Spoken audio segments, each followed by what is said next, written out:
What's up guys and welcome back to Monique. If you guys are new here, then what is up? My name is Erica. Hey, how you doing? If you're into the history between the ancient Greeks and the Romans, maybe you're just into the mythology, and maybe you're just here to hear about how Odysseus gets to the palace on Ithaca, well then this is not only the video for you, this is also the channel for you. You guys are going to want to hit that subscribe button and the bell icon so you know every single time I post in the future. But on the topic of today's video, and as you can see from the title, we're going to be going into book 17 of Homer's Odyssey. So if I could summarize book 17 into a one sentence, it would just be that Antinous throws a chair at Odysseus in disguise. You did not hear that incorrectly. That is obviously, again, not the most important thing that happens. I think the most important thing that happens in this book is just that Odysseus makes it back to the palace and he talks to the suitors. But Antinous throwing a stool at Odysseus, for me, every single time I read it, I'm always just like, what is going, like, this man needs anger management problems if he's picking up a stool and throwing it at another human for no clear reason. Let's just start there. But in saying all of that, why don't I just roll into the narrative to make that make a little bit more sense. So we're now at the next morning from after book 16, where we ended with Eumaeus and Telemachus and Odysseus sort of like making dinner and all of this and sort of discussing what's going on. It's now the next morning and Telemachus has decided that he is now going, well, he hasn't decided, he knows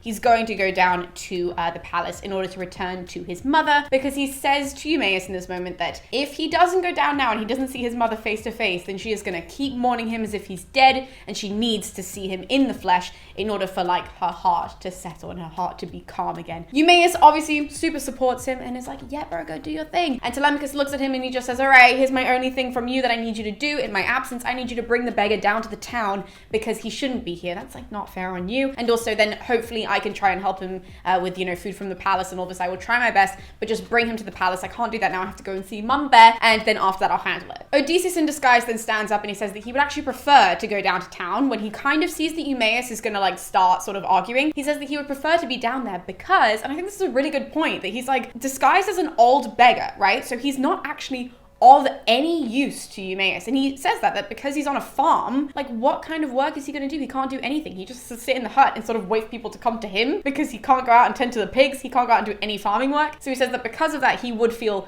more comfortable being in town because then someone hopefully will help him more so than Telemachus, because obviously Telemachus is going to be wildly distracted by the whole suitor situation. So Telemachus leaves to go and see his mother, and when he walks into the palace, we first of all have the serving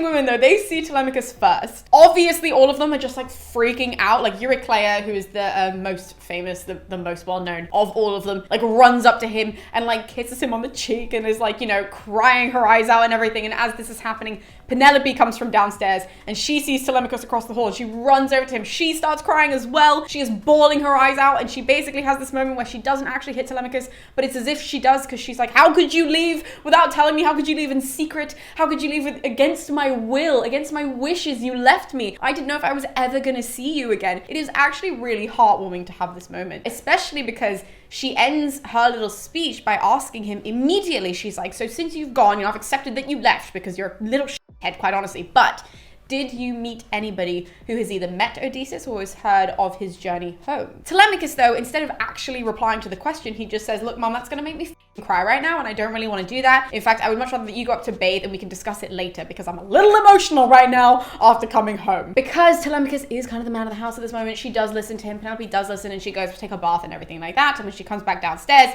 they go to sit down for what I presume is lunch around this time, or maybe brunch. So that's when they sit down to actually, have this conversation and all of this. When they finish eating lunch, again, it doesn't say lunch in the text, but I'm trying to get a gauge of what time of day it is. So when they finish eating lunch, though, Penelope does look over to Telemachus and she says that she wants to go upstairs to like take a nap and all of this, but before she goes, she wants to hear of his journey to Pylos and what he found out, and basically anything and everything that happened on this journey. And Telemachus finally, he sits back and he's just like, oh yeah, now I'm totally ready to tell you everything. Like, this poor woman has been waiting all morning to hear if anybody knows of Odysseus, like just anything. Bear in mind, she's been waiting 20 years, and her son had the audacity this morning to be like, one sec, Mom, I just need to like chill out and I want to eat something first. And she's sitting there like, come on! So finally he replies and he tells her exactly how he got to Pylos. He tells her how he gets from Pylos to Sparta. He tells her even who he met, and then what Menelaus told him. So there's basically this chunk which is just copy and pasted of Menelaus' story from like book 4, where he relays what he knows of Odysseus and how he has heard of how Odysseus is sort of struggling and all this up to like Calypso. Like he mentions this whole Calypso's island thing to Penelope. And all of this news does reassure Penelope slightly. I think, honestly, the woman needed to hear it. As we know from this whole story, she's been hearing baloney from everybody. So at least her son now is like, this is at least what the heroes have told me, and this is the information that I can relay to you. And so she is calmed by this. Finally, she deserves it. Now, the reason why I think that is lunch is because now dinner is described as being served. So I think that this was like a whole afternoon thing. We had like the suitors who at one point were like throwing spears at each other. I cut that bit out because there's a big chunk in the middle of it, which is like, you don't need to know. But they even are like playing games and all this, and now it's time for dinner yet again. And so Medon is the one who actually calls everybody to come and sit down at the tables and to eat. Now, as this happens, we then cut back to Odysseus in disguise, obviously, and Eumaeus, who are now leaving to go down to the town. I don't know what time they left because they're about to, basically when we catch up with them, we are then cutting to this moment where Medon just calls everybody into the hall, just so you know. So this is probably right after Telemachus left. Then now Odysseus in disguise and Eumaeus are sort of getting all their gear together to walk down to the town together. Before they actually leave the hut though, Eumaeus says that if it wasn't for Telemachus telling him explicitly to bring Odysseus to town, Odysseus in disguise, then he wouldn't be doing it, because he says that he actually has enjoyed having his company and he has enjoyed having him, guard the farm when he isn't there, like just basically having an extra pair of hands. But because Telemachus is the prince, he's like, I would never do anything to outrage the prince and to disrespect his family, and so that's why we're doing it, which Odysseus in disguise respects. And obviously Odysseus as the king is just like, that's a fucking good answer, mate, you're still in the good books. And so they start to walk to town. Now, in my opinion, this part of the story is probably one of the weirdest little interjections in like maybe all of mythology. I know I say that a lot, but I mean, this is so random, but it's so funny because they're walking, and as they walk, they end up hitting this this fountain, right? So there's this fountain along the way, which is dedicated to the nymphs, and we get this long description of the fountain, how beautiful it is and whatever. But when they get there, you've got Eumaeus, who's a swineherd, right? So he tends to the pigs on the island. You've got Odysseus, who's a beggar, and they come into contact with the goat herd of the island, who's this guy called Melanthius. He shows up at the fountain and he just starts like bullying them, basically. It's not supposed to be funny, but when you read the scene, it's hysterical that you think these people, clearly Eumaeus and him have had some like backstory, and they have this back beef that we don't know about, because this comes so naturally to both of them. It is just hilarious in my opinion. So the goat herd says to Eumaeus that he is a wretched pig boy in line, I did write this down on my post-it note, in line 238, at least in my Fagel's translation. I obviously had to check that translation. And in Fagel's, that's the line number, but he says he's a wretched pig boy, and he just starts like hurling abuse at him for being the swineherd, which you're like, this rich coming from the goat herd, like, come on, we're not talking about like a king versus a servant, we're talking about two animal herders, but whatever. He says that to Eumaeus, and then he starts attacking Odysseus. And in fact, when he attacks him, he says this thing that I think is actually really relevant. I've said that this whole scene is funny, and I'm about to throw something at you which is more like culturally relevant. So typical me. What he says to him though is he says that he looks like a beggar, and he says that the reason why this man is a beggar, he's so disgusting and all this, and the reason why he's a beggar is because he's chosen to be a beggar, which I think is such an interesting thing, that he says you're so lazy that instead of getting a job, you would much rather beg for your food. And I always read that, and even though that itself isn't funny, the whole interaction is funny, but that itself isn't funny, because I think that is such like that's something that happens nowadays. I'm so sorry to like throw this into you guys, but like that is something that happens nowadays, when people will look at people who don't have such high paying jobs as like maybe bankers or whatever it happens to be, or like they're not famous, and people say, well, you're lazy because you haven't wanted to work to get to that point. Obviously, the whole point of the scene is that it's circumstance that got this beggar, that got Odysseus in disguise to where he is. It's basically don't judge a book by its cover as well, because obviously he's a king. And we hear later how it's not actually his choice, that as a beggar, it was a circumstance that was thrust upon him rather than his own choice. It has nothing to do with him being lazy. And I always read that now as I get older, and I'm just like, wow, this is the exact same thing that people do nowadays, where we look at people who don't have such a great job and say, you're lazy, when actually it's circumstances they were in, has nothing to do with their work ethic necessarily. But I'm just gonna leave that there. That was my little serious moment. Let's get back to kind of joking about these two animal herders fighting against each other. So the goat herd says all of this crap to Odysseus in disguise, and he says, good luck going to the palace, because all of them are gonna throw shit at you, including stools and rocks anyways, because you are gross and you're a beggar and you shouldn't be there in the first place. And as he walks next to Odysseus, like he walks past and does a typical bully thing where he like sticks out his leg to kick Odysseus in disguise in the hip, right? Hoping that he's obviously gonna like fall over because he's this old man, but obviously because Odysseus is not an old man, he does not fall over. And in fact, Odysseus has this moment where he has to like internally fight himself, because he doesn't know whether he's going to beat this man to death with his staff in the moment, because he's so mad that this guy would kick him, obviously, or if he instead is going to throw him on the ground so that his head splits against a rock. That's how much rage is in Odysseus right now. He's like, the audacity of this animal herder right now. But he doesn't react. He does a very good thing where he takes a deep breath and he calms the down. Eumaeus then looks up to the sky and he has this moment where he calls to the nymphs and he just says, if Odysseus ever honored you, ever made a sacrifice to you, and ever made you feel very good and very great, then please let him come back to Ithaca. Like, he has this moment where he just like says, please, for the love of God, because Odysseus would be the one to put people like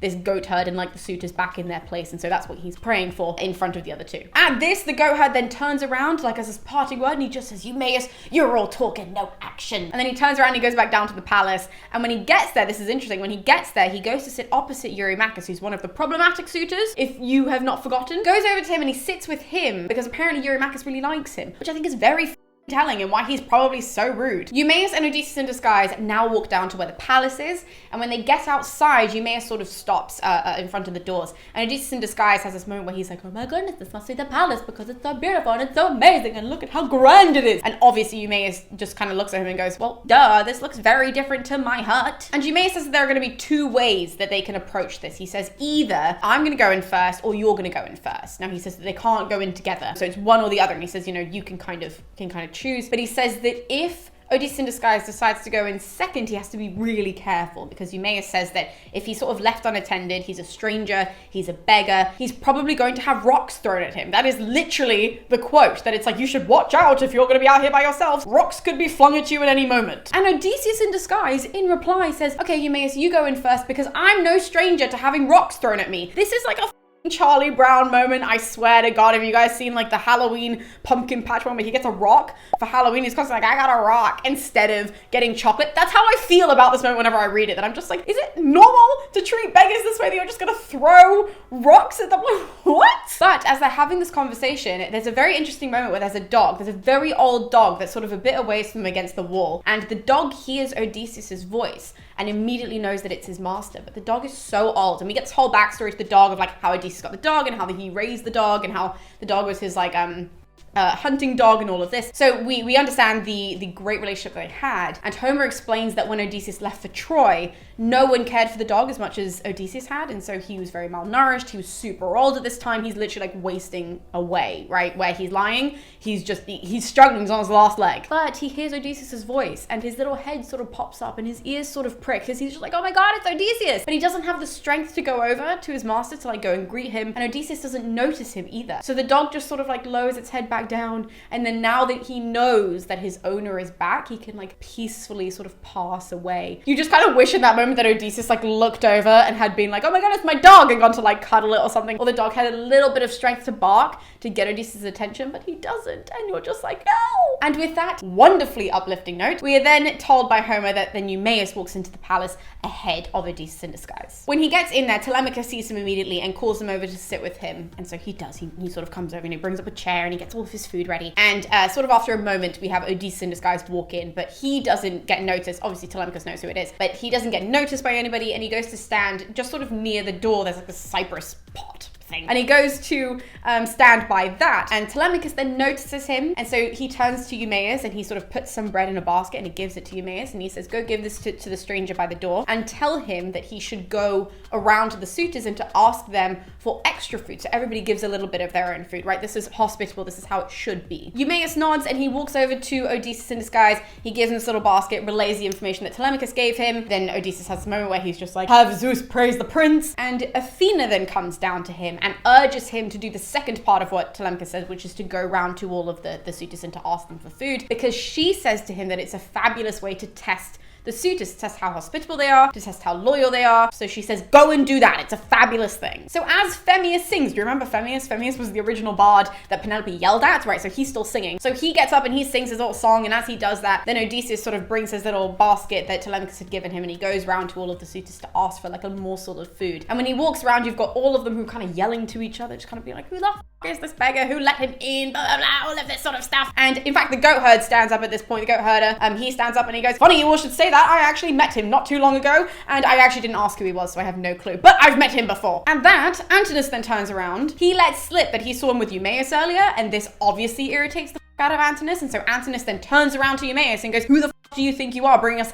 yet another beggar? Literally, he's raging at this point. And Eumaeus is very calm, and Eumaeus just says, we are so quick to welcome prophets, to welcome seers, to welcome musicians and all those things into the palace for dinner, and we do so without even asking. Why shouldn't we do the same with beggars? That's not really all that fair. And he wants to say more to this point, but Telemachus does actually stand up. He tells Eumaeus to calm down because he says, look, Antinous is not going to chill the fuck out, because all he wants to do is bait people. That's it. That is his sole purpose as a human and also as a character. He just likes to bait people and get them out. He says it's not worth your time. He then also says that Antinous is way more concerned with himself, and he shouldn't be as concerned with himself since he has been eating perfectly well for the last couple of months, the last couple of years even, but particularly the last couple of months. He says, you've been eating us out of house and home, so you can at least give a little bit to a beggar. Like, he probably hasn't had next to any sort of amount that you've had. And obviously Antinous doesn't react well to this, and in fact he just yells, being like, you have all this unbridled rage, and it's so rich coming from him, because you're like, you're the one who's mad. Telemachus is just trying to like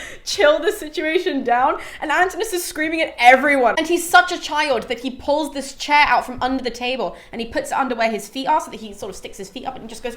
So Odysseus in disguise, he goes around to the rest of the beggars as all of this is happening, and he finally stops by Antinous, and Antinous doesn't want to give him any food, and so he says this whole story about how, like, Odysseus in disguise says this whole story about how he used to also be a very established man and a very rich man like Antinous is. And this goes back to what I was saying earlier, where we find out that it was a situation that was thrust on him, even though it's all a lie. We have to bear that in mind. But I still think this is a good story. He basically talks about how he was this great man in this great palace. He had all these servants and everything that you could possibly like wish for in order to live by. However, one day Zeus decided that was all going to be ruined. He said it was completely out of his control, that it had nothing to do with him. And in fact, Zeus decided that these pirates are going to come and kidnap him. And we get this whole story, this whole crazy story of how he ends up in Egypt, and then how he ended up on Cyprus, and then how from Cyprus he then ended up going to be left on Ithaca, right? So if you want to read that whole story, you can go to the book. It's very long, obviously, because it's Odysseus, and so I'm not going to explain it now, but it's sort of this whole idea that I was explaining before, where it was something that was thrust upon him by the gods. Like, it had nothing to do with him as a person, it had nothing to do with him losing his wealth or anything. Zeus decided that was not what he was going to do, and so you can have everything and then have nothing very, very quickly. Unfortunately, but also very expectedly, Antinous does not give a shit.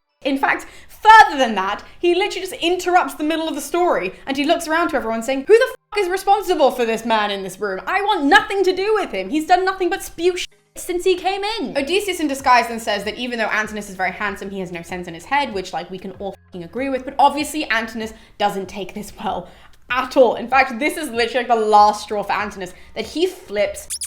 He starts hurling insult after insult after insult at Odysseus in disguise, and he gets so worked up, like he works himself up pretty much, that he picks up the chair underneath his feet and he throws it at Odysseus. And luckily Odysseus turns around, right? So Odysseus in disguise, he turns around and it hits him below the right shoulder on his back. And Odysseus handles this well. I can tell you, if somebody threw a chair at me for no clear reason, I would probably lose my shit. And Odysseus instead, he just sort of takes a breath and he calms down. He's just like, don't do anything. And instead he keeps like plotting Antinous' death, exactly how he's going to kill Antinous in his head, to keep him so calm in this moment. In fact, the only thing he says in response is that he says that if beggars like him have access to furies and gods, because this is a very common thing in mythology, that when something happens like this, that there are these certain gods, these certain deities who will step in to handle it and to punish that person rather than a person having to punish the person. So he says, if beggars have access to gods and furies, then I hope that Antinous will meet his death before he meets his bride. And it's just like this really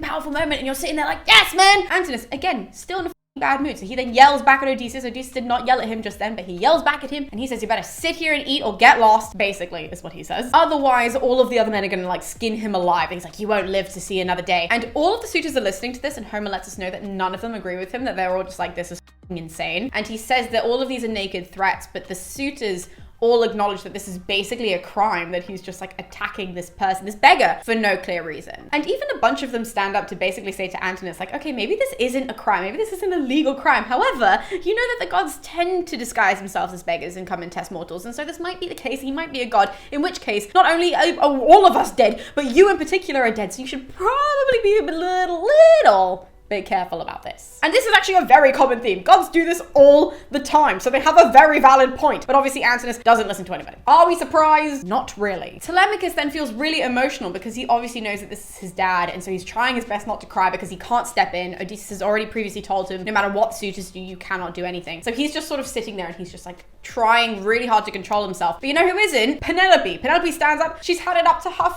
forehead with all of this bullshit. And so she just stands up and she goes, Antinous, off. Obviously doesn't tell him to actually leave because she can't. But she does tell him off in this moment, and she basically says that he's being super disrespectful and all of this sort of stuff, very unhospitable, and that he's the worst of all the suitors, that she's like, you're just a terrible person and I want nothing to do with you. And as she's yelling and telling him off, Odysseus in disguise has gone back to where he was standing originally, and he just starts eating all the food that the other suitors have given to him. Once Penelope has calmed down though, she then takes a breath and she looks at Eumaeus and she says, you know, I want to know a lot of things from this stranger because he looks like somebody who's traveled very, very far, and I have questions about my husband, if he knows anything about Odysseus, if he knows anything about his travels, or if he's met anybody who did know him. Now, Eumaeus, before he goes over to Odysseus in disguise, he does say, oh my goodness, I spoke to him loads when he was in the hut, and he has this great way with words. He is such a great storyteller. He's from Crete. He sort of updates her on all of this stuff. And he has this moment where he says that the way that Odysseus in disguise speaks is almost like he's a trained bard, which is just a moment that Homer is really gassing himself up, being like, look how great I am at telling the story. That's what Eumaeus then says about